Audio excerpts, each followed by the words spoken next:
الحمدللہ وکفا والصلاة والسلام على عباده الذين اصطفى خصوصا على سيدنا ونبينا وشفيعنا ومولانا احمد المجتبى محمد المصطفى وعلى آله وأصحابه ذوي الاجتباء والاهتداء وعلينا معهم ولهم وفيهم إلى يوم الجزاء. أما بعد فأعوذ بالله من الشيطان الرجيم. بسم الله الرحمن الرحيم. إن هذه أمتكم أمة واحدة وأنا ربكم فاعبدون. صدق الله العظيم.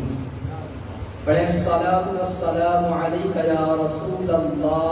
الصلاة والسلام علیک یا رسول اللہ. الصلاة والسلام علیک یا حبیب اللہ. الصلاة والسلام علیک یا حبیب اللہ. الصلاة والسلام علیک یا نبی اللہ. الصلاة والسلام علیک یا نبی اللہ. وعلى آلک واصحابک یا نور اللہ. وعلى آلک واصحابک یا نور اللہ. صلی اللہ تعالی علیہ وسلم. صلی اللہ علیہ وسلم.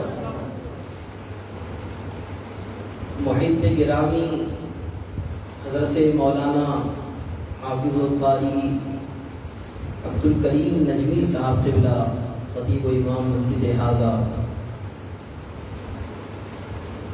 اور سلطان الہند عطائے رسول خواجہ خواجگاں کی بارگاہ میں خراج عقیدت پیش کرنے کے لیے آنے والوں، السلام علیکم ورحمۃ اللہ وبرکاتہ.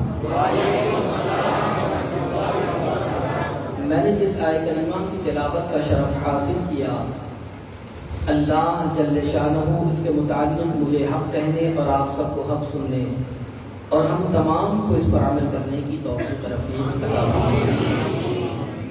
یہ بڑی مسرت کی بات ہے، خوشی کی بات ہے کہ آج ہم اور آپ سب مل کر سلطان الہند عطائے رسول خواجہ خواجگاں معین بے کساں سیدنا خواجہ معین الدین چشتی رحمت اللہ مولا تبارک و تعالی علیہ کی بارگاہ میں خراج عقیدت پیش کرنے کے لیے جمع ہوئے ہیں. یقیناً اللہ والوں کا مقام، اللہ والوں کا رتبہ بہت ہی بلند و بالا ہے، اور ان میں ان کا مقام کہ اگر ہند میں کسی کو ولایت ملتی ہے تو وہ در غریب نواز سے ملا کرتی ہے. وہ ذات واضح ہستی جنہوں نے اسلام کے فروغ کے لیے ہندوستان کی سرزمین پر بڑی جدوجہد فرمائی، اور آپ ہی کی کاوشوں کا یہ نتیجہ، آپ ہی کی دعوت دین کا نتیجہ، آپ ہی کی اسلام کی اشاعت کا نتیجہ کہ آج ہم اور آپ جو کلمہ پڑھ رہے ہیں، اللہ کی عبادت کر رہے ہیں، نماز پڑھ رہے ہیں، عبادت کر رہے ہیں، یا مسجدوں کا رخ کر رہے ہیں، یا یہاں پر ذکر خدا و رسول و اولیاء کرنے کے لیے جمع ہوئے ہیں، یہ سب کے سب صدقہ خواجہ خواجگاں کا ہے. اور یہ بڑی خوشی کی بات ہے کہ اللہ تبارک و تعالیٰ نے ہم تمام کو اولیاء اللہ کا چاہنے والا بنایا، اولیاء سے عقیدت و محبت کرنے والا بنایا، اور اولیاء کے دامن کرم سے وابستہ رہنے والا بنایا. ورنہ یاد رکھیں، دنیا میں بہت سارے لوگ آباد ہیں، اپنی زندگیاں گزار رہے ہیں، مگر وہ انسان کامل ہوتا ہے جو اللہ والے کے در سے وابستہ ہوتا ہے، اور جب اللہ والے کی نظر ان پر پڑ جایا کرتی ہے تو پھر اس کی دنیا بھی اور آخرت دونوں سنور جایا کرتی ہے. اور ایسی محفلیں جو ہوا کرتی جس میں ہم اور آپ شریک ہیں، جہاں ذکر اولیاء ہو رہا ہے، جہاں ذکر سلطان الاولیاء ہو رہا ہے، جہاں ذکر عطائے رسول ہو رہا ہے، یہ ایسی محفلیں ہیں، ایسی مبارک مجلسیں ہیں کہ ایسی محفلوں میں آنے کی برکت یہ ہوتی ہے کہ اللہ تبارک و تعالی ایسی محفلوں میں آنے کی برکت سے، بیٹھنے کی برکت سے اللہ ہمارے گناہوں کو معاف فرما دیا کرتا ہے۔ یہ ایسی محفلیں گناہوں کا کفارہ ہو جایا کرتی ہیں، اس لیے ایسی محفلوں کو تلاش کرنا چاہیے، ایسی محفلوں میں آنا چاہیے اور ایسی محفلوں کو خوب سے خوب آباد کرنا چاہیے۔ میرے پیارے آقا علیہ الصلوۃ والتسلیم کے پیارے دیوانوں، سلطان الہند خواجہ خواجہ خواجہ غریب نواز چشتی رحمۃ اللہ مولا تبارک و تعالی کی ذات بابرکات، آپ کی کرامات کا تذکرہ آپ نے بہت سنا ہوگا، آپ کی زندگی طیبہ کے حوالے سے آپ نے بہت ساری معلومات حاصل کی ہوگی، مگر آئیے آج ان کا ایک وصف یہ تھا کہ وہ اولیاء اللہ کے دامن سے اپنے آپ کو بھی انہوں نے وابستہ کیا، اولیاء اللہ کی بارگاہ میں انہوں نے حاضریاں دی اور انہوں نے اللہ والوں کی بابرکت محفلوں میں بیٹھ کر جو نصیحتیں حاصل کی ہیں، آئیے آج ان میں کی کچھ باتیں میں آپ کے سامنے عرض کرنے کی کوشش کروں گا، اس لیے کہ جو جتنی عظیم شان والا ہوتا ہے، جو جتنے عظیم مقام اور مرتبے والا ہوتا ہے، ان کے الفاظ اور ان کے بول اور ان کی نصیحتیں وہ بھی بڑی عظیم ہوا کرتی ہے، اور یاد رکھیں جب بندہ اس پر عمل کر لے تو کامیاب اور کامران ہوتا نظر آتا ہے۔ میرے پیارے آقا علیہ السلام کی پیارے دیوانوں، مگر مختصر میں آپ کو یہ بتا دوں میرے خواجہ کی شان کتنی بلند و بالا ہے، میرے خواجہ خواجہ کا مقام کتنا بلند و بالا ہے، آپ کا رتبہ اتنا عرف والا، آپ کا مقام اتنا بلند و بالا ہے کہ سبحان اللہ، آپ ہندوستان تشریف لائے بلکہ آپ نہ آئے، آقا کریم صلی اللہ علیہ وسلم کی جانب سے اشارے ہوئے اور آپ کو حکم دیا گیا کہ آپ ہند کی سرزمین پر تشریف لے جائے، گویا کہ حضور علیہ الصلوۃ والتسلیم کے حکم پر خواجہ خواجہ ہندوستان کی سرزمین پر تشریف لائے ہیں، اور یہ بات کو بھی یاد رکھیں کہ آپ کی عبادت و بندگی کا عالم، آپ کے ذہن و تقویٰ کا عالم، آپ کے خوف خدا کا عالم، آپ کی محبت رسول صلی اللہ علیہ وسلم کا اگر عالم دیکھنا ہے تو آپ کو پتا چل جائے گا، مسلسل آپ عبادت و بندگی کے اندر اپنی زندگی کے لمحات گزارتے، حتیٰ کہ روایتوں میں آیا ہے، سیرت نگاروں نے لکھا ہے کہ اس طریقے سے آپ عبادت و بندگی کیا کرتے،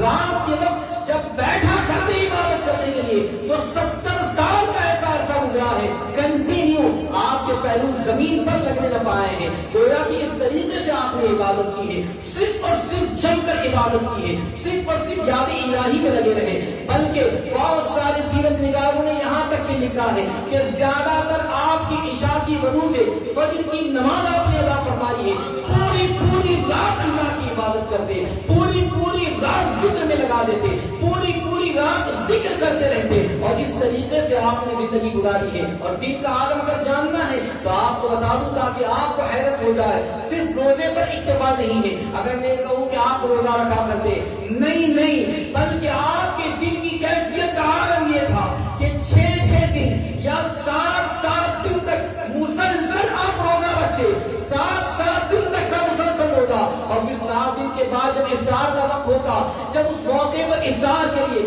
جو اپنے پاس سے روٹی نکال کر تناول فرماتے تو اس میں بیان کیا گیا اس سوکھی روٹی کا وزن 5 مسقال سے زیادہ نہ ہوتا، اور اس روٹی کو پانی میں بھگو کر پھر اسے کھا لے تاکہ کچھ طاقت ہو جائے، اور پھر اس کے بعد عبادت میں لگ جایا کرتے تھے۔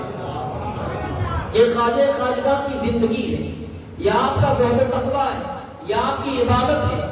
آپ نے ہندوستان کی سرزمین پر آتے آتے بہت ساری جگہوں پر تبلیغ فرمائی اور ہندوستان کو تو اپنا مسکن بنایا، اور یہاں پر دین کی اشاعت، دین کی تبلیغ آپ نے فرمائی، اللہ کی جانب بلایا، لوگوں کو خدا کی جانب بلایا اور خدا کا پتہ بتایا۔ الحمدللہ سنی دعوت اسلامی بھی غریب نواز کے مشن پر چل رہی ہے اور لوگوں کو اسلام سے قریب کر رہی ہے، لوگوں کو دین سے قریب کر رہی ہے، اس لیے کہ اولیاء اللہ کے دامن کرم سے وابستہ ہم سب ہے، اور اولیاء اللہ کے نقش قدم پر چلنا یہ ہم سب کی ذمہ داری ہے۔ گویا جو ان کے نقش قدم پر چلے گا وہ مشعلے گا اور وہ کامیاب زندگی بھی گزارے گا۔ میرے آقا علیہ السلام کی پیاری دیوانوں، آج میں آپ کو بتاؤں میرے خواجہ نے کس طریقے سے تبلیغ فرمائی، اور تبلیغ کا انداز دیکھیں، آپ دیکھیں کہ کس طریقے سے خدا کی طرف بلاتے، کس طریقے سے اللہ کی جانب بلایا کرتے، اور اور جو اللہ والے ہوا کرتے ہیں ان کا مقام اتنا بلند ہو جاتا ہے، اتنی عبادت اور اتنی بندگی کرتے کرتے اللہ اس مقام کو عطا فرما دیتا ہے۔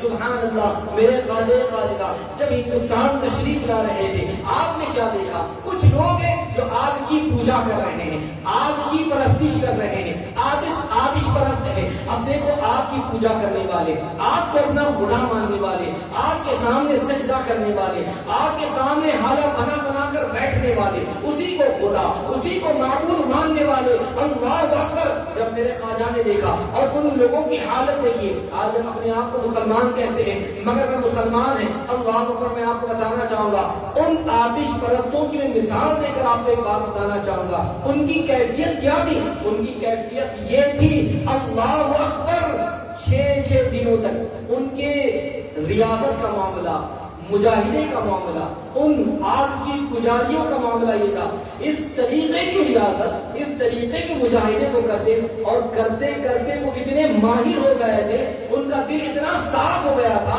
کہ جب وہ کسی کو دیکھتے تو ان کی دل کی کیفیت کو جان لیا کرتے تھے، اور جب دل کی کیفیت کو جانتے تو ظاہر سی بات ہے اب لوگوں کے دلوں کے احوال کو کوئی بیان کرتے اور کوئی بتاتا پھرے تو لوگ اس کے دیوانے ہو جائیں گے، لوگ اس کے گرویدے ہو جائیں گے۔ اب وہ لوگ جو آگ کے پجاری تھے، لوگ ان کے گرویدے ہوتے جا رہے تھے، ان کے قریب ہو رہے تھے، گویا کی گمراہیت بڑھ رہی تھی، لوگ ان کے قریب آ کر گمراہ ہو رہے تھے۔ جب میرے خواجہ وہاں سے گزرے اور میرے خواجہ کو پتا چلا کیفیت یہ ہے تو میرے خواجہ وہاں پر تشریف لے گئے اور اس کے بعد ارشاد فرماتے ہیں تم لوگ آگ کی پوجا کر رہے ہو، نصیحت کیسی نصیحت فرما رہے ہیں، سبحان اللہ سبحان اللہ۔ فرماتے ہیں تم آگ کے پجاری ہو، آگ کی پوجا کیوں کرتے ہو؟ ذرا یہ تو مجھے بتاؤ۔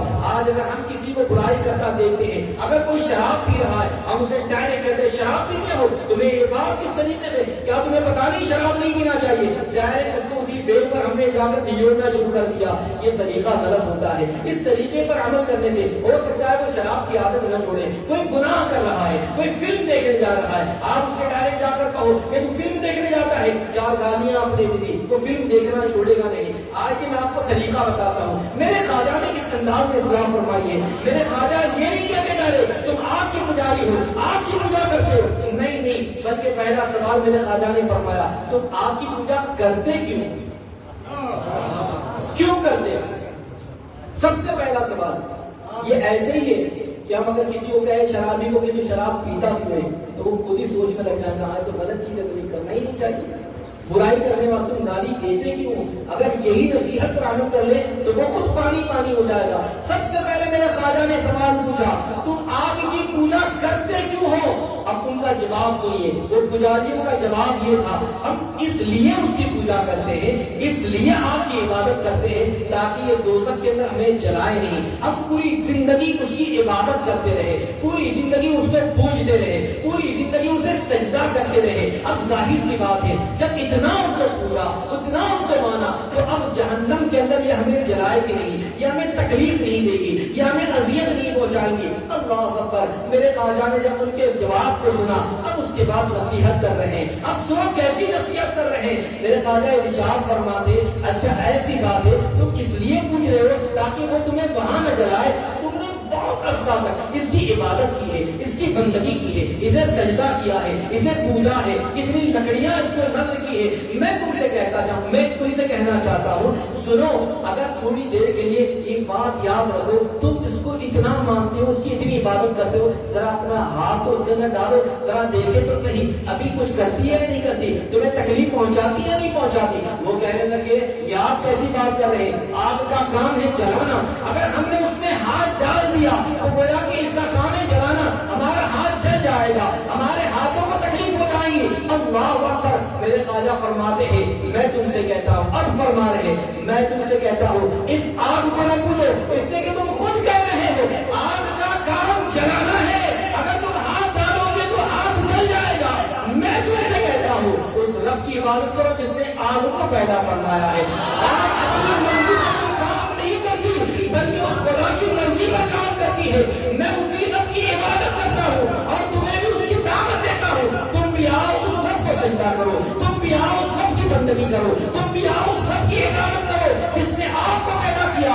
اگر تم نے واقعی اس رب کی عبادت اور بندگی کی تو یاد رکھنا یہ آگ تمہیں تکلیف نہیں نہیں پہنچائے گی، یہ آگ تمہیں اذیت نہیں پہنچائے گی، یہ آگ کی کیا مدار جو تمہیں جلا سکے۔ اللہ اکبر۔ اب وہ لوگ کہنے لگ گئے کیا واقعی ایسی بات ہے؟ کیا آپ اس رب کی عبادت کرتے ہیں؟ ہاں ہاں میں اس رب کی عبادت کرتا ہوں۔ اور پھر اس کے بعد میرے خواجہ نے فرمایا سنو میں اسی رب کی عبادت کرتا ہوں۔ یہ آگ کی کیا مجال ہے کہ یہ آگ جلا سکے، بلکہ جو رب کی عبادت کرتا ہے اس کی بات تو بہت دور کی ہے، یہ میری جوتی ہے، اس جوتی کو بھی آگ جو ہے تکلیف نہیں پہنچا سکتی۔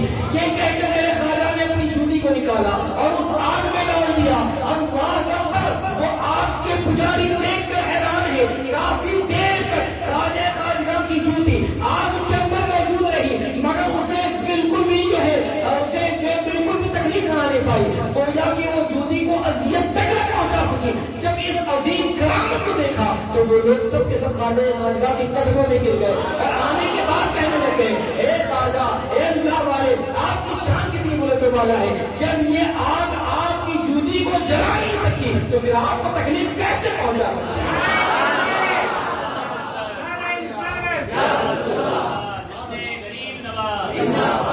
میرے پیارے آقا علیہ السلام کی پیروی کرو، گویا کہ میرے خواجہ خواجگاں نے اس طریقے سے ایسی تبلیغ فرمائی جو اپنے عقیدے میں راسخ تھے، جو اتنی ریاضت کرتے تھے، جو آگ کے اتنے مجاہدے کر رہے تھے، جو اتنی عبادت کر رہے تھے، بلکہ اس میں اتنے پختہ ہو چکے تھے، وہ لوگ بھی خواجہ کے قدموں میں آتے نظر آ رہے ہیں۔ پتہ یہ چلا کہ خواجہ خواجگاں نے اس طریقے سے دین کی تبلیغ فرمائی ہے، مگر اس کے لیے سب سے پہلے عابد بننا ہوگا، اللہ کا بندہ بننا ہوگا، اللہ کی عبادت کرنی ہوگی، اللہ کی بندگی کرنی ہوگی۔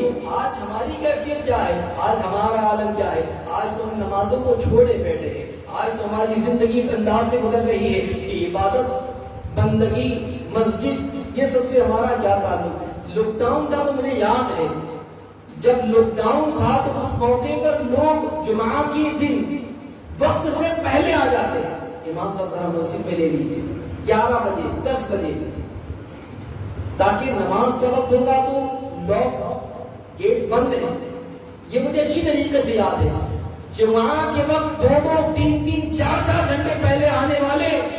آج کیفیت یہ ہے کہ آج مسجدیں کھلی ہوئی ہیں اور کیفیت یہ ہے کہ صرف اور صرف فرض پڑھنے کے لیے آتے ہیں تو دل باہر لگا رہتا ہے۔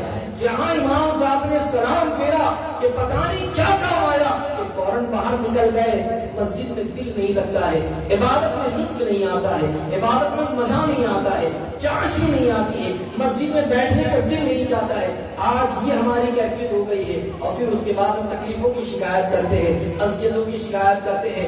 میں آپ کو یہاں پر ذہن دینا چاہوں گا، اولیاء سے اپنے رشتے کو مضبوط کرے اور یہ بات یاد رکھے، اللہ تبارک و تعالیٰ نے ہمیں عبادت کے لیے پیدا فرمایا ہے، اس کی بندگی کے لیے پیدا فرمایا ہے، مقصد یہ ہے تاکہ تم اللہ والے بن جاؤ۔ قرآن مقدس میں اللہ تبارک و تعالیٰ نے ایک مقام پر فرمایا ان ہذہ، اور ایک مقام پر ارشاد فرمایا وما خلقت الجن والانس الا لیعبدون، ہم نے صرف اور صرف جن و انسان کو عبادت کے لیے پیدا فرمایا۔ ایک امت جو پیدا کی گئی ہے بندگی کے لیے پیدا کی گئی ہے، عبادت کے لیے پیدا کی گئی ہے، تو گویا کہ ہمیں یہاں پر مائل کیا جا رہا ہے کہ تم لوگ عبادت کرو، بندگی کرو، اللہ اللہ کرو، ذکر کرو۔ اور یہ بات یاد رکھو، یہ سارا پتہ بتانے والے اولیاء کی جماعت ہے، وہ جماعت ہے جو واقعی اللہ تبارک و تعالیٰ کے محبوبین بندے رہے ہیں، جن کا حال یہ تھا کہ جن کی صبح ہوتی تو اللہ کے ذکر میں، شام ہوتی تو اللہ کے ذکر میں، حتیٰ کہ میں نے عرض کیا رات رات بھر صرف اور صرف ذکر کرتے گزارتے تھے۔ یہ کیفیت ہماری تھی، ان کو اولیاء کہیں گے، یہ اللہ والے بندے تھے۔ آج ہماری کیفیت کیا ہے؟ آج 5 وقت ہم سے نماز پڑھی نہیں جاتی ہے، آج 5 وقت کی نماز ہم پر گراں گرتی ہے، 5 وقت کی نمازوں میں فرض نماز پڑھی نہیں جاتی ہے۔ بتائیے ہم کیا منہ لے کر اللہ کی بارگاہ میں جائیں گے؟ ہم کیا منہ لے کر خدا کی بارگاہ میں جائیں گے؟ کیا ہمیں نہیں معلوم مرنا ہے؟ کیا ہمیں نہیں معلوم قبر میں جانا ہے؟ کیا ہمیں نہیں معلوم قیامت آنی ہے؟ کیا ہمیں نہیں معلوم اللہ کی بارگاہ میں حاضر ہونا ہے؟ ہم سب کہیں گے ہمیں معلوم ہے، مگر آئیے اگر معلوم ہے کہ قیامت میں حاضر ہونا ہے، مرنا ہے اور روح قبض ہونی ہے، قبر میں جانا ہے، تو آج اس کیفیت کو بھی آپ سماعت کر لیں تاکہ آپ کو پتا چل جائے کہ وہ کیفیت کیسی ہوں گی، وہ حالت کیسی ہوں گی، وہ جگہ کیسی ہوں گی۔ اے میرے آقا علیہ السلام کے پیارے باتوں، میرے خواجہ خواجہ وہ خود بیان کرتے اور میں نے کہا کہ میرے خواجہ اولیاء اللہ کے دامن کرم سے وابستہ انہوں نے اپنے آپ کو بھی کیا تھا، بزرگوں کی صحبت کو انہوں نے اختیار کیا تھا، اور وہ ایسے بزرگ تھے کہ جن کے پاس بیٹھتے تو صرف اور صرف خوف آخرت کا تذکرہ ہوتا، جن کے پاس بیٹھتے تو صرف اور صرف اللہ اللہ کا تذکرہ ہوتا۔ ایسا نہیں کہ ان کے پاس بیٹھے تو دنیا کی باتیں ہو رہی ہو، ان کے پاس بیٹھے تو کاروبار کی باتیں ہو رہی، نہیں نہیں نہیں، بلکہ ان کے پاس صرف اور صرف آخرت کا تذکرہ۔ میرے خواجہ سرستان پہنچے اور وہاں پر فرماتے ہیں کہ وہاں پر ایک بڑے بزرگ تھے، حضرت شیخ صدر الدین محمد سرستانی، بہت بڑے پائے کے بزرگ ہیں۔ بتاؤں وہ کیسے بزرگ ہیں؟ وہ ایسے بزرگ تھے کہ ان کی کیفیت، اللہ والے کی کیفیت بتا رہا ہوں تاکہ ہمیں پتا چل جائے کہ اللہ والے ہوتے کیسے ہیں۔ خواجہ خواجہ جن کے در پر جا رہے ہیں، جن کی بارگاہ میں، ان کی کیفیت یہ ہے، ان کا عالم یہ ہے کہ وہ صرف اور صرف ذکر کر رہے ہیں، صرف اور صرف عبادت کر رہے ہیں۔ ان کی خانقاہ میں آنے والوں کا جھگڑا ہے، آتے لوگ چلے جاتے، نظر اٹھا کر کسی کو نہیں دیکھتے، نظر اٹھا کر کسی کو نہیں، لوگ آئے آ کر چلے گئے، مگر ان کا دل لگا ہوا اللہ کی طرف، یہ ذکر کر رہے ہیں، اللہ اللہ کر رہے ہیں۔ اور صرف اللہ اللہ کرنے کے بعد اتنے پر بس نہیں، بلکہ جب موت کا تذکرہ ہوتا، آخرت کا تذکرہ ہوتا، قبر کا تذکرہ ہوتا، تو اس موقع پر دل مچل جاتا۔ بیان کرنے والوں نے بیان کیا کہ وہ اس طریقے سے بھیڑ کی طرح کانپنے میں لگ جاتے جب موت کا تذکرہ ہوتا، آخرت کا تذکرہ ہوتا، اور پھر اس کے بعد رونا شروع کر دیتے، اور اتنا روتے کہ گویا کی آنکھوں سے ایک سیلاب برپا ہو چکا ہے، جیسے چشمے میں پانی ابلتا ہے نا، ویسے اس طریقے سے ان کی آنکھوں سے وہ آنسو ابلتے۔ اور بیان کرنے والوں نے بیان کیا، آنکھوں سے ابلنے والے آنسو نہ ہوتے بلکہ آنکھوں سے نکلنے والے خون کے قطرے ہوتے، گویا کے خون کے آنسو سے روتے۔ یہ اللہ کا خوف تھا، یہ اللہ کا ڈر تھا۔ موت کا تذکرہ آ جاتا تو دل کانپنے لگ جاتا، تھرا اٹھتا، اور پھر اس کے بعد کیفیت یہ بن جاتی کہ آنکھوں سے آنسو کی جگہ خون نکلنے لگ جاتا۔ یہ میں ان کی بات بتا رہا ہوں جن کی زندگی عبادت میں گزری ہے، جن کی صبح و شام عبادت میں گزری ہے، جو ہمیشہ ذکر کرنے والے ہیں، یہ ان کی زندگی بتا رہا ہوں۔ آج بتائیے، آج ہماری صبح و شام کیسی گزر رہی ہے؟ آج ہم صبح کرتے ہیں کہ اس کو گالی دی، اسے ستایا، اسے پریشان کیا، اسے جھوٹ بولا، وہ فلم دیکھی، یہ گانا گنگنایا، یہ کام کیا، وہ برائی کی، یہ برائی کی، کبھی ماں باپ کو گالیاں دی، کبھی دوستوں یاروں کے ساتھ تھیٹر میں جانے شروع کر دیا، کبھی کیا کیا، کبھی کیا کیا۔ فجر آئی، ظہر، عصر، مغرب، عشاء آ گئی، مگر سب کے سب چھوڑے، ہم اپنے کام میں لگے رہے، ہم اپنی مستی میں لگے رہے، ہم اپنی دنیا میں لگے رہے۔ یاد رکھو اس بات کو کہ ہم اتنے سارے کام کرنے کے باوجود بھی ہم ڈرتے نہیں ہیں، خوف نہیں آتا ہے، روتے نہیں ہیں۔ وہ اللہ اللہ کرتے رویا کرتے تھے، اور ایک دن نہیں بلکہ جب وہ رونا شروع کرتے تو بیان کرنے والے نے بیان کیا 7 دن تک روتے، 7 دن تک۔ آج 7 منٹ کبھی ہماری آنکھوں سے آنسو نکلے؟ کیسے اللہ کے بندے، کیسے اولیاء کے چاہنے والے؟ میں وہ اولیاء اللہ کی بات بتا رہا ہوں جو میرے خواجہ جن کی چوکھٹ پر گئے، جن کی خانقاہ میں گئے، بیان کرتے کہ 7 دن تک روتے رہتے، اور پھر اس کے بعد جب میرے خواجہ پر نظر پڑی، فرماتے عزیز جسے مرنا ہو اور ملک الموت جن کے پاس آنے والے ہو، جسے اس قبر میں جانا ہو، اور اگر زمین کے نیچے کے حالات اگر وہ بندہ جان لے کہ قبر سانپ اور بچھو کا مسکن ہے، تو وہ کیسے ہنس سکتا ہے، وہ کیسے سو سکتا ہے، وہ کیسے خوش رہ سکتا ہے؟ یہ ان کے جملے ہیں۔ آج ہم ٹھٹا کرتے ہیں، ہنسی مذاق کرتے ہیں، فجر ہو جائے ہم سوتے رہتے ہیں، عشاء آئے وقت چلا جائے ہمیں پرواہ نہیں ہوتی ہے۔ ہم اپنی دنیا کی زندگی میں اتنے مہم اور اتنے مست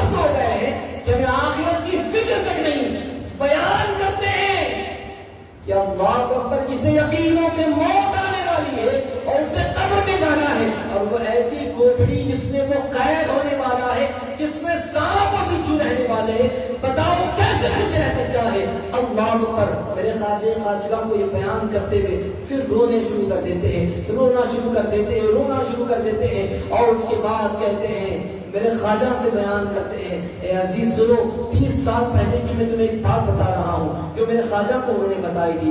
آج جن کی بارگاہ میں خراج عقیدت پیش کرنے کے لیے مراد جمع ہوئے ہیں, کہتے ہیں 30 سال پہلے کی ایک بات میں آپ کو بتاؤں کہ بصرہ کے اندر میں ایک بزرگ کے قریب ساتھ تھا, ایک بزرگ کے پاس موجود تھا, اور ہم ایک قبرستان میں موجود تھے, قبر بازو میں تھی. ہم وہاں پر کھڑے کچھ گفتگو کر رہے تھے, کچھ بات چیت کر رہے تھے. یاد رکھو, جب اللہ والے بات کرتے ہوں گے تو وہ آخرت ہی کی بات کرتے ہوں گے, وہ عبادت اور اللہ ہی کی بات کرتے ہوں گے. کہتے ہیں کہ وہ کشف کے بڑے ماہر تھے, بصرہ کے وہ بزرگ. جب انہوں نے کشف کے ذریعے معلوم کر لیا کہ اس قبر میں مردے کو عذاب ہو رہا ہے, اللہ اکبر, جب اس کی کیفیت کو اس بزرگ نے دیکھا کہ قبر میں اس پر عذاب ہو رہا ہے, اور اللہ تبارک و تعالیٰ کے وہ فرشتے, عذاب کے فرشتے اس کے قریب موجود ہیں, سختیاں کی جا رہی ہے, اسے مارا جا رہا ہے. اللہ اکبر, جب اس کیفیت کو ملاحظہ کرتے ہیں, چیخ مارتے ہیں, گر جاتے ہیں. اللہ اکبر, وہ بزرگ بیان کرتے ہیں, شیخ محمد صدر الدین بیان کرتے ہیں کہ جب انہوں نے چیخ ماری, میں جس بزرگ کے قریب موجود تھا,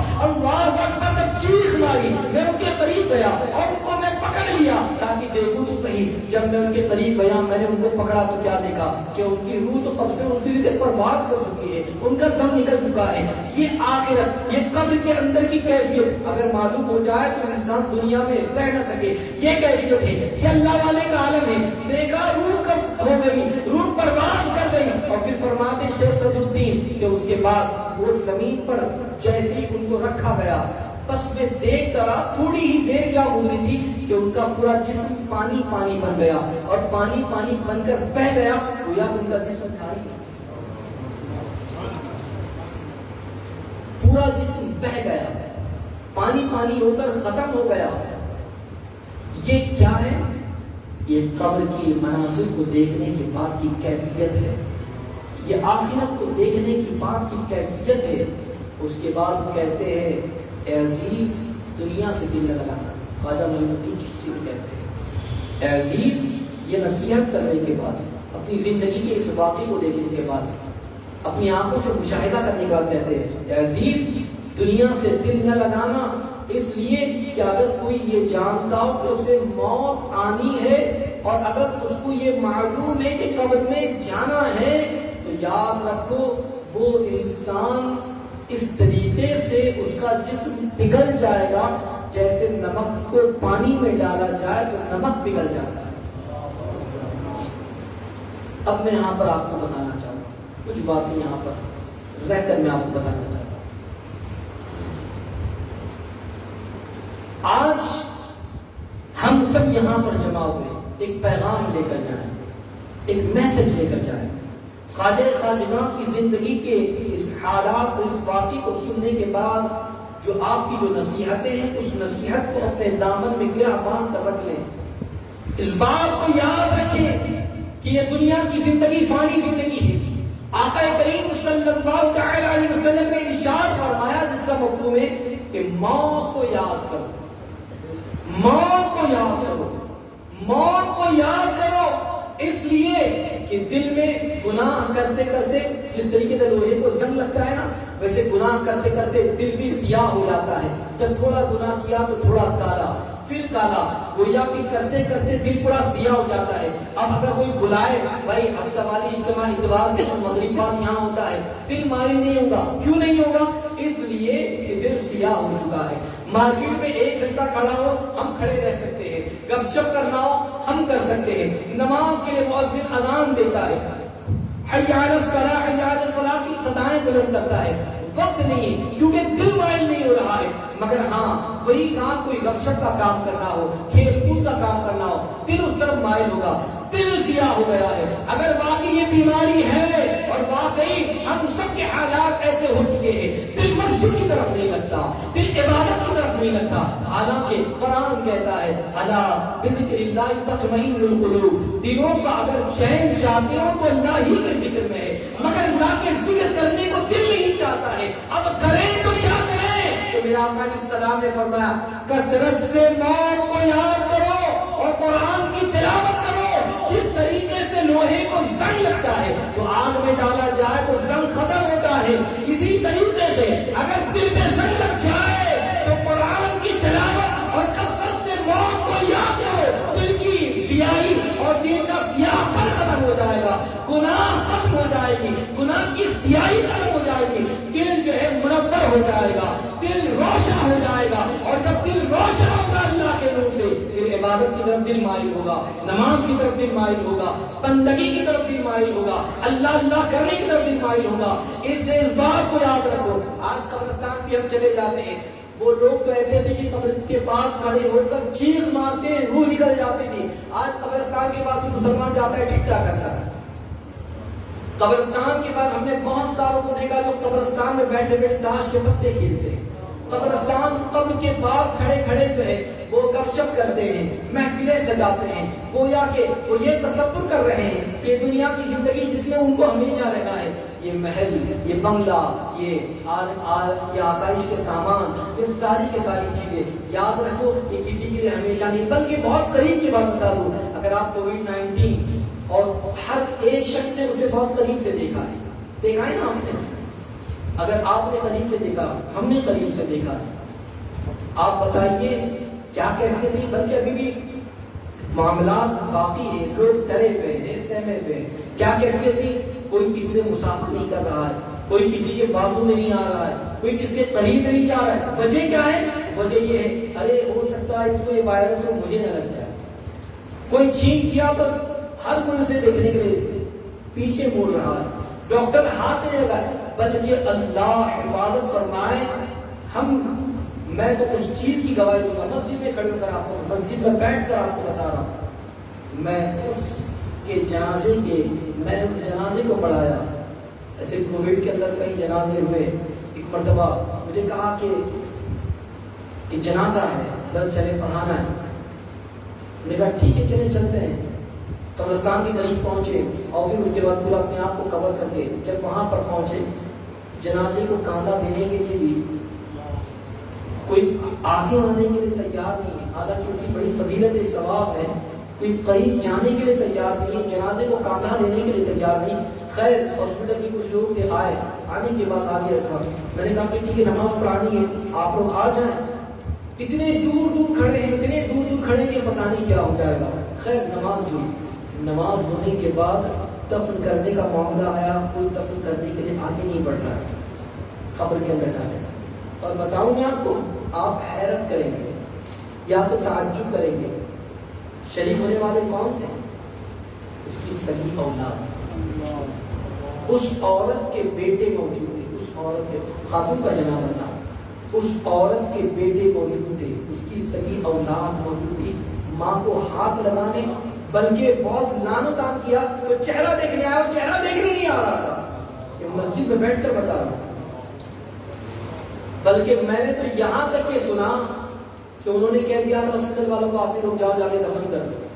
مگر بہت سے لوگوں نے کہا کہ ماں کا جنازہ ہے, کم سے کم کاندھا تو دے دیتے, کاندھا دینے نہیں آئے. کیا دوسرے لوگ آ رہے ہیں, تمہاری ماں کا حق نہیں ہے؟ ارے وہ ماں جس کے قدموں پہ جنت ہے, جنت یہ میرے آقا کا فرمان ہے, اسے راضی کر لو. وہ ماں جس نے نہ جانے کتنی تکلیفیں سہ کر تمہیں بڑا کیا. ایک بیٹا ڈاکٹر ہے, ایک بیٹا انجینئر ہے. جب انجینئر بنایا ہوگا, جب ڈاکٹر بنایا ہوگا یا ڈگریاں دلایا ہوگا تو نہ جانے کتنی قربانیاں اس نے بھی دی ہوں گی, نہ جانے کتنی مشقتیں اس نے بھی جھیلی ہوں گی, کتنی تکلیفوں کا سامنا اس نے بھی کیا ہوگا. اس بات کو یاد رکھے, اتنی تکلیفیں سہنے کے بعد بچہ اس بوجھ پر ہے, مگر کیا فائدہ؟ ماں کا جنازہ ہے, وہ کاندھا نہیں دے رہا ہے. ماں کا آخری دیدار ہے, وہ قبر میں دیکھنے نہیں جا رہا ہے, وہ دور دور کھڑا ہے. وجہ کیا ہے؟ ہو سکتا ہے وائرس مجھے آ جائے گا, ہو سکتا ہے وائرس مجھے لگ جائے گا. اللہ اکبر, اللہ اکبر. یہ حالت محفل ہے. بتائیے چلا یہاں پر ایک سبق یہ بھی دینا چاہوں گا. ایک بات تو یہ کہ اگر ماں باپ ہے تو اس کی قدر کرے, ماں باپ ہے تو ان کا احترام کرے, ماں باپ ہے تو ان کو راضی کرے, ان کی فرمانبرداری کرے, اس لیے کہ انہیں کی رضا کے اندر اللہ کی رضا ہے. اور ان کو ناراض کر دیے تو رب ناراض ہو جائے گا, دنیا بھی برباد اور آخرت بھی برباد ہو جائے گی. ایک بات مجھے یاد رکھ لیجیے. اور دوسری بات یہ کہ اتنا خوف کیوں ہے؟ خوف اس لیے کہ موت آ جائے گی. کیوں خوف تھا؟ ہاتھ کیوں نہیں لگا رہے تھے, دفن کیوں نہیں کر رہے تھے؟ ڈر یہ تھا کہ بیماری مجھے یہ لگ جائے گی، اور جب لگ جائیں گی تو میں بھی مر جاؤں گا۔ گویا کہ موت سے اتنا ڈرتے ہو، ہے کہ نہیں؟ موت سے اتنا خوف ہے، موت سے اتنا ڈر ہے، موت سے اتنی وحشت ہے، قبر میں جانے سے اتنا ڈر لگتا ہے، تو پھر گناہ کرتے ڈر نہیں لگتا، برائی کرتے ڈر نہیں لگتا، اللہ کی نافرمانی کرتے ڈر نہیں لگتا؟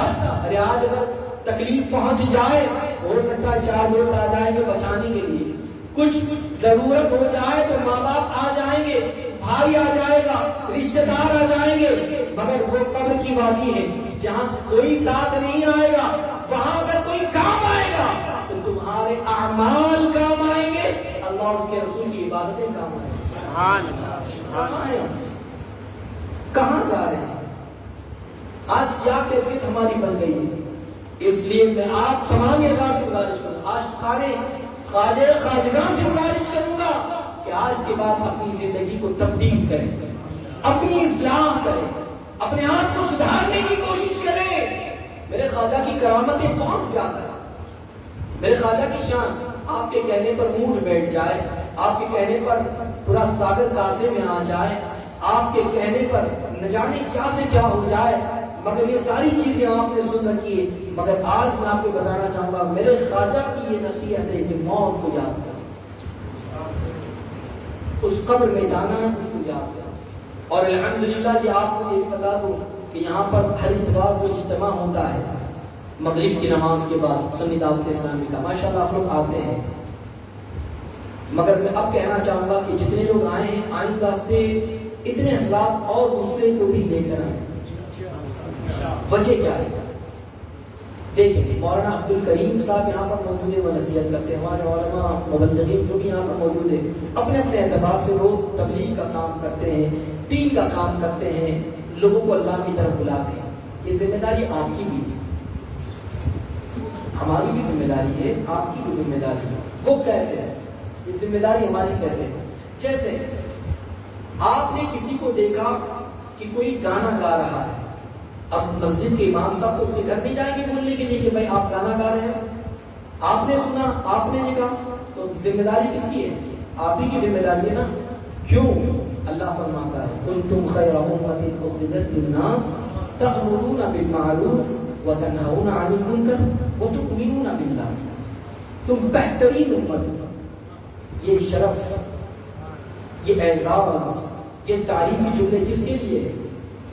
یہ اس کے لیے آگے کی بات آئی جو نیکیوں کا حکم دیتے، برائی سے روکتے، اللہ پر ایمان رکھتے، یہ ان کی یہ تعریف کی جاتی، تم بہتر ہو، ساری امتوں میں بہتر ہو، ساری امتوں میں افضل ہو، ساری امتوں میں اعلیٰ ہو۔ وجہ کیا ہے؟ نیکیوں کا حکم دیتے ہو، برائی سے روکتے ہو۔ کیا واقعی نیکیوں کا حکم دیتے ہیں؟ واقعی برائی سے روکتے ہیں؟ محاسبہ ہم نے کرنا ہے، اور اس کو سمجھانے کے لیے اس آیت کریمہ کی روشنی میں خواجہ خواجہ کی زندگی کا ایک واقعہ بتاؤں تاکہ آپ کو اور آسان طریقے سے سمجھ میں آ جائے۔ تو گفتگو سمیٹ رہا ہوں تاکہ آپ کو بات سمجھ میں بھی آ جائے کہ میرے خواجہ خواجہ نے جو درس عطا فرمایا ہے، اور یہ ہماری ذمہ داری ہے اس کے آپ آج سے عہد کرے، یہاں سے اٹھتے تو عہد کر کے اٹھے کہ انشاءاللہ ہم بھی لوگوں کو اچائی کی طرف بلائیں گے، برائی دیکھیں گے تو روکنے کی کوشش کریں گے انشاءاللہ۔ میرے خواجہ بیان کرتے ہیں بغداد مقدس سے سفر کرتے ہوئے دجلہ کے قریب پہنچا، دریائے دجلہ وہاں پر موجود ہے، آج بھی موجود ہے۔ جب دجلہ کے قریب میں پہنچا تو وہاں پر ایک غار تھی، غار نما۔ جب میں وہاں پر پہنچا، خواجہ معین الدین چشتی فرماتے ہیں، اجمیر کے راجہ، اجمیر مقدس کے راجہ فرماتے ہیں کہ جب میں وہاں پر پہنچا میں نے کیا دیکھا کہ وہاں پر ایک بزرگ کے مصروف عبادت ہے۔ خواجہ خواجہ فرماتے ہیں اس بزرگ کے قریب گیا، اللہ والے کی طرف سے وابستہ ہونا چاہیے، اللہ والے کی۔ یہاں پر بھی آستانہ ہے حضرت مخدوم شاہ جہانگیر رحمۃ اللہ تعالیٰ علیہ، مخدوم شاہ جہانی الحمدللہ یہاں پر مسجد سے آنے سے قبل جو الحمدللہ ان کی بارگاہ میں حاضری کا شرف بھی اللہ اس حاضری کو قبول فرمائے۔ تو میرے خواجہ خواجہ دریائے دجلہ کے قریب وہ بزرگ کی بارگاہ میں گئے، غار میں عبادت کر رہے ہیں، گری وزاری کر رہے ہیں، عبادت کر رہے ہیں۔ میں ان کی جو بات بتانے جا رہا ہوں صرف اسے غور سے سنیے گا۔ جب میرے خواجہ وہاں پر پہنچے، انہوں نے کہا کہ خواجہ خواجہ نے سلام کیا، انہوں نے اشارے سے جواب دیا، کہا بیٹھ جاؤ۔ حضرت خواجہ بیٹھ گئے۔ تھوڑی دیر کے بعد جو فارغ ہوئے ذکر سے، اس کے بعد فرماتے 50 سال ہو گئے۔ کتنے سال؟ آدھی صدی گزر گئی، 50 سال ہو گئے، اس غار سے باہر نہیں نکلا۔ 50 سال کا عرصہ کسے کہتے ہیں؟ 50 سال ہو گئے میں باہر نہیں نکلا، اسی غار کے اندر میں مصروف عبادت ہوں۔ کہا کہ اتنا عرصہ؟ کہا مخلوق سے دور، لوگوں سے دور ہوں، کس سے ملنا جلنا کچھ نہیں، 50 سال کا عرصہ۔ کہا کہ وجہ کیا بنی؟ اب وجہ سنو اور پھر اپنا محاسبہ ہم بھی کریں، آپ بھی کریں۔ وجہ کیا بنی؟ فرماتے ہیں عزیز، جیسے آپ سیر و تفریح کرتے ہوئے جا رہے ہیں نا، ویسے ایک زمانہ تھا 50 سال پہلے کا، میں بھی الگ الگ ملکوں میں الگ الگ شہروں میں جایا کرتا، سیر و تفریح کرتا۔ ایک مرتبہ میں سیر کرتے کرتے ایک شہر میں پہنچا، اور وہاں پر جب میں پہنچا تو ایک مالدار شخص کو میں نے دیکھا کہ وہ لوگوں کے ساتھ بدتمیزی کر رہا ہے، لین دین کے معاملے میں سختی کر رہا ہے، بدتمیزی کر رہا ہے۔ صحیح طریقے سے وہ مالدار تھا، روب و دبدبا تھا، اب وہ اس طریقے سے بات کر رہا ہے، لوگ ڈرے سہمے ہوئے ہیں۔ جب میں نے اسے دیکھا، دیکھ کر اپنی نظر کو پھرایا، کہا کہ کہاں اس کے اندر پڑنا، میں آگے بڑھ گیا۔ جب میں آگے نکل گیا اور ایک مقام پر پہنچا تو غیب سے ندا آئی، اور آواز دینے والے نے آواز دی، تو وہاں پر اس بندے کو نصیحت نہیں کر سکتا تھا جو لوگوں کو لعن و طعن کر رہا تھا، جو ستا رہا تھا؟ کیا تو اسے نصیحت، اگر تو اسے نصیحت کر لیتا، اسے بتا دیتا، تو ہو سکتا ہے تیری نصیحت پر وہ عمل کر کے وہ ہو سکتا ہے اپنی غلطی پر نادم ہو جاتا، شرمندہ ہو جاتا، توبہ کر لیتا۔ کیا تو نصیحت نہیں کر سکتا تھا؟ اللہ اکبر۔ وہ بزرگ بیان کرتے، بس یہ ندا کا میرے کان میں آنا تھا، اب اس کے بعد میری کیفیت بدل گئی، میں نے اس غار کو پکڑ لیا ہے، اور وہ دن ہے اور آج کا دن ہے میں غار کے باہر نہیں نکلا۔ وجہ یہ ہے کہ پتا نہیں پھر میں کہیں باہر جاؤں گا، کوئی ایسی چیز دیکھ لوں گا، اور میں نے نہ نصیحت کی تو کیا حال ہوگا، اور جو نصیحت میں نے نہیں کی ہے، درد یہ ہے کہ موت کے بعد قیامت ہے۔ قیامت میں جب اللہ کی بارگاہ میں حاضر ہونا ہے، جب رب کی بارگاہ میں میری پیشی ہوگی، ہو سکتا ہے کہ یہ سوال مجھ سے پوچھ لیا جائے، یہ سوال پوچھا جائے گا تو میں جواب کیا دوں گا؟ بس اسی چیز نے مجھے ہلا کر رکھ دیا ہے، یہی چیز نے مجھے تڑپا کر رکھ دیا ہے، اور 50 سال ہو گئے نہ میں باہر جاؤں نہ ایسا کوئی معاملہ پیش آئے، اس لیے میں نے غار کو اپنا مسکن بنا لیا ہے۔ اب میں آپ کو یہاں پر بتانا چاہوں گا، اے میرے آقا علیہ السلام کے پیارے مانو، وہ بزرگ انہوں نے ایک چیز دیکھی، مگر دیکھنے کے بعد عالم یہ ہو گیا کہ 50 سال سے مصروف عبادت ہے، مگر وہ 50 سال پرانی بات کو یاد کر کر کے رو رہے ہیں۔ آج 5 منٹ پہلے کی بات دیکھیں، آج صبح سے شام تک اگر ہم بات دیکھیں، ہم نے نہ جانے کیا کیا کام کیے ہیں، اللہ کی فرمانبرداری کی ہے یا نافرمانی والے کام کیے ہیں۔ کیا ان کا تصور یہ تھا کہ قیامت میں اللہ کی بارگاہ میں حاضر ہونا ہے، جب رب کی بارگاہ میں حاضری ہوگی تو رب نے پوچھ لیا تو کیا جواب دوں گا؟ یہی تصور جو ہے، یہی تصور لفظ اور اندام کر رکھا ہے، یہی تصور سے کب کبھی داری ہو گئی ہے۔ آج بتائیے کوئی گناہ کا تصور ہمارے ذہن میں آتا ہے؟ کیا ہم نے اپنے اعمال کا جائزہ لیا یا نہیں لیا؟ اگر واقعی اللہ کی بارگاہ میں حاضر ہونے کے حوالے سے بالکل حساس ہے تو میں آپ سے کہنا چاہوں گا، ہر کوئی یہ جانتا ہے کہ اللہ کی بارگاہ میں حاضر ہونا ہے، ہر کوئی جانتا ہے کہ مرنا ہے، ہر کوئی جانتا ہے کہ قبر میں جانا ہے، ہر کوئی جانتا ہے کہ قیامت قائم ہوگی، ہر کوئی جانتا ہے کہ قیامت میں اللہ کی بارگاہ میں سارے اعمال کو پڑھنا ہے، نیکیاں ہیں وہ بھی پیش کی جائے گی، برائیاں ہیں وہ بھی پیش کی جائے گی، اور اس سے انکار کی کوئی گنجائش بھی نہیں رہے گی۔ بتاؤ، اسی لیے قرآن کہتا ہے یا ایھا الذین آمنوا قوا انفسکم واہلیکم نارا، کہ اپنے آپ کو اپنے اہل و عیال کو جہنم کی آگ سے بچاؤ، یہ کیوں کہا جا رہا ہے؟ آج ہم برائی پر برائی کرتے جا رہے ہیں، دوسروں کو دیکھا آگ پھیر دیا، اسے دیکھا برا لگ جائے گا آگے بڑھ گئے۔ آج بہت سارے لوگ یہی کہہ کر نہیں کہتے ہیں برا لگ جائے گا، اسے کہوں گا تو اسے برا لگے گا، اسے کہوں گا تو کہے گا کہ مجھے نصیحت کر رہا ہے، اسے کہوں گا تو بولے گا مولانا بن گیا ہے، نہ جانے کیا کیا میرا نام رکھیں گے۔ یہ ساری چیزوں کو سوچ سوچ کر دنیا کے تانوں کا خیال تو ہے، رب کی بارگاہ میں جواب کا کوئی خیال نہیں۔ آج یہ کیفیت ہے، لوگ کیا کہیں گے اس کا تو بڑا ڈر ہے، بڑا خیال ہے، اسے برا لگے گا، اس کا تو بڑا خیال ہے بھائی، مگر اللہ کی بارگاہ میں حاضر ہونا ہے، اللہ کی بارگاہ میں جانا ہے، اس کا کوئی خیال نہیں۔ اے میرے آقا علیہ السلام کی پیاری دیوانوں، اس لیے میں آپ سے کہنا چاہوں گا یہ ذمہ داری صرف اور صرف کسی ایک بندے کی نہیں ہے، یہ ہم سب کی ذمہ داری ہے۔ جب دیکھیں کہ یہاں برائی ہو رہی ہے اسے روکنے کی کوشش کریں، ورنہ اللہ کی بارگاہ میں جواب دینا ہے۔ ضروری نہیں کہ مائک لگائیں، اسٹیج لگائیں پھر آپ بولیں، آپ چلتے چلتے بھی تو بول سکتے ہیں بھائی صاحب تم نے یہ کیا کر دیا، بھائی صاحب تم نے یہ کیا کام کیا۔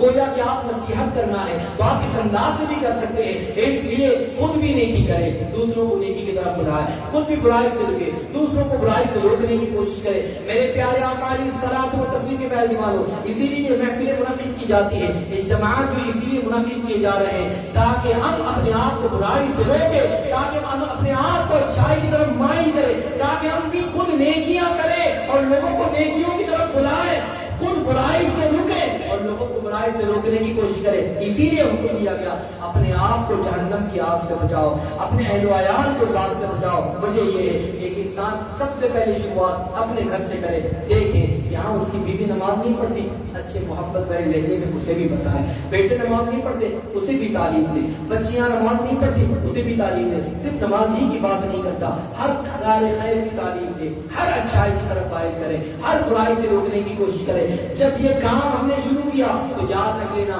انشاءاللہ العظیم ایسی محفل میں ہمارا آنا بھی کامیاب ہو جائے گا۔ اور یاد رکھ لیجئے اولیاء اللہ کی جو زندگی ہے یہ زندگی کا سبق بھی یہی ہے، ان کی نصیحتیں بھی یہی ہیں، وہ زیادہ تر لوگوں کو آخرت کی یاد دلایا کرتے ہیں۔ اللہ والے جو ہیں وہ اللہ کی طرف لوگوں کو مائل کیا کرتے ہیں۔ آج بھی ایسے بہت سارے بزرگان دین مل جائیں گے جن کی ایک منٹ کی اگر صحبت اختیار کر لے تو یاد رکھے وہ اللہ کا اور اللہ تبارک و تعالیٰ کی بارگاہ کا پتہ بتاتے ہیں، اور وہ کہتے ہیں کہ صرف اللہ کرو، اللہ کا ذکر کرو، اولیاء کے دامن سے وابستہ رہو، اور نمازوں کی پابندی کرو، شریعت پر عمل کرو، آقا علیہ السلام کی سنتوں پر عمل کرو، حضور علیہ السلام کی سنتوں کا خیال۔ میرے خواجہ خواجہ سنتوں کے کیسے پابند تھے یہ ایک الگ مضمون ہے، مگر میں آپ کو بتانا چاہوں گا کہ میرے خواجہ خواجہ اپنی پوری زندگی سنت رسول صلی اللہ علیہ وسلم میں آپ نے گزار دی ہے۔ بلکہ ایک مرتبہ تو ایسا موقع پیش آیا تھا کہ آپ نماز پڑھ رہے تھے مگر لطف اور سرور نہیں آ رہا تھا، بے چینی تھی کہ وجہ کیا ہے، آج نماز پڑھ رہا ہوں تو کیف و سرور میسر نہیں آ رہا ہے۔ خیال آیا آج جب میں وضو کر رہا تھا، وضو کرتے کرتے جو انگلیوں کا خلال ہے جو میرے آقا علیہ الصلوۃ والتسلیم کی سنت ہے، آج وہ انگلیوں کا خلال دانستہ طور پر، جان کر نادانستہ طور پر یہ انگلیوں کا خلال میں بھول گیا، جس کی وجہ سے نماز میں سرور نہیں آ رہا ہے، چاشنیوں کی مٹھاس میسر نہیں آ رہی۔ ایسے سنتوں کے پابند میرے خواجہ ایسی زندگی گزاری ہے تو یاد رکھو ان کی زندگی کو اگر ہم پڑھیں گے یا سنیں گے اور اس طریقے سے اپنی زندگی گزاریں گے تو واقعی ہم بھی کامیاب ہو جائیں گے۔ ورنہ یاد رکھ لینا یہ اللہ والے یہ ہمیں آخرت کی تعلیم بھی دے رہے ہیں، اس کا پتہ بھی بتا رہے ہیں اور موت کے حوالے سے ڈرا بھی رہے ہیں۔ اس لیے آج کے بعد اپنی زندگی گزارے، اللہ تبارک و تعالیٰ کی عبادت میں گزارے، نیکیاں کرے، دوسروں کو اس طرف مائل کرے، گناہ سے رکے، دوسروں کو روکنے کی کوشش کرے اور اولیاء اللہ کے نقش قدم پر چلتے رہے۔ خواجہ خواجہ کی محبت واقعی ایسی محبت ہے، یہی محبت انشاءاللہ دنیا اور آخرت میں کام آئے گی۔ خوب سے خوب سچی عقیدت رکھے، خوب سے خوب سچی محبت، اس لیے کہ جو اسلام آج ہم تک ملا ہے یا پہنچا ہے یہ میرے خواجہ کا صدقہ ہے، یہ میرے خواجہ کا صدقہ ہے، یہ میرے خواجہ کی دین ہے۔ انشاءاللہ کریں گے انشاءاللہ کوشش، آئندہ اس طرح مائل ہوں گے انشاءاللہ، سنی اجتماع میں آئیں گے۔ کون سے دن اجتماع ہوتا ہے؟ ہر اتوار بعد نماز مغرب ہو جائے. تو آپ ضرور آئیں. ساتھ ہی ساتھ میں یہاں پر مسجد کے اندر تعلیم کا بھی سلسلہ جاری. اپنے بچوں کو یہاں پر بھیجیں تاکہ قرآن مقدس کو بچے پڑھیں, قرآن مقدس بچے سیکھیں اور یہ قرآن مقدس کی تعلیم کو حاصل کریں. ساتھ ہی ساتھ میں بہت ساری دوسری باتیں بھی سنائی جاتی ہیں جو ہے عقیدے کی اصلاح بھی ہوتی ہے, مسائل بھی, اور ایسی بہت ساری باتیں آپ کو انشاءاللہ سیکھنے ملے گی. مگر اس کے لیے آپ کو اپنا وقت بھی دینا ہوگا, قربانی پیش کرنی ہوگی. اور جب آپ اپنے بچوں کو دین کی طرف مائل کرو گے تو پھر اللہ نہ کرے ایسی نوبت نہ آئے کہ جنازہ ہو اور اس کے بعد بیٹے منہ پھیر کر کہیں اور کھڑے ہو. اس لیے اپنے بچے کو دینی تعلیم دو, ان کو سکھاؤ, ماں باپ کا احترام کیا انہیں بتاؤ, ان کو یہ بتاؤ کہ اللہ تبارک و تعالیٰ اس چیز سے راضی ہوتا ہے. جب خدا کا خوف ہوگا تو ظاہر سی بات ہے وہ آپ سے بھی ڈرے گا اور آپ سے بھی محبت کرے گا. وہ یہ جانے گا کہ اللہ تبارک و تعالیٰ کو اگر راضی کرنا ہے تو مجھے ان کو راضی کرنا ہوگا. اور یہ ساری کی ساری چیزیں تب ہو سکتی ہے جب ہم انہیں دین بتائیں, جب اسلام بتائے. صرف اور صرف اسکول اور صرف یہی سمجھنا کہ بس اسی طریقے سے ڈگریوں پر ڈگریاں حاصل کر لے یہ کامیاب ہو جائے گا, یہ ضروری نہیں ہے. بلکہ اگر واقعی کامیاب اپنی اولاد کو دیکھنا چاہتے ہو تو اس کے ساتھ ساتھ دین بھی سکھاؤ.